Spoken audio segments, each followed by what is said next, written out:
அரசியல்ல இதெல்லாம் சாதாரணமாப்பா. தமிழகத்தில் அம்மாவுடைய ஆட்சி நிரந்தரமாக இருப்பதற்கு மாண்புமிகு யாருமே இல்லாத கடையில யாருக்குடா டீ ஆத்துற?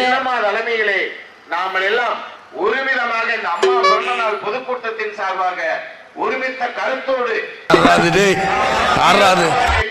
வெற்றிகளை குவித்திட வேண்டும் என்று கேட்டு வாய்ப்புக்கு நன்றியை கூறி விடைபெற்றுக் கொள்கிறேன். தமிழகத்தில் அம்மாவுடைய ஆட்சி நிரந்தரமாக இருப்பதற்கு மாண்புமிகு தியாகச்சம்மல் கழக பொதுச் செயலாளர் சின்னம்மா தலைமையிலே நாம் எல்லாம் ஒருமிதமாக இந்த அம்மா பிறந்த நாள் பொதுக்கூட்டத்தின் சார்பாக ஒருமித்த கருத்தோடு நாம் வீர சபதம் ஏற்று வெற்றிகளை குவித்திட வேண்டும் என்று கேட்டு வாய்ப்புக்கு நன்றியை கூறி விடைபெற்றுக் கொள்கிறேன். நன்றி.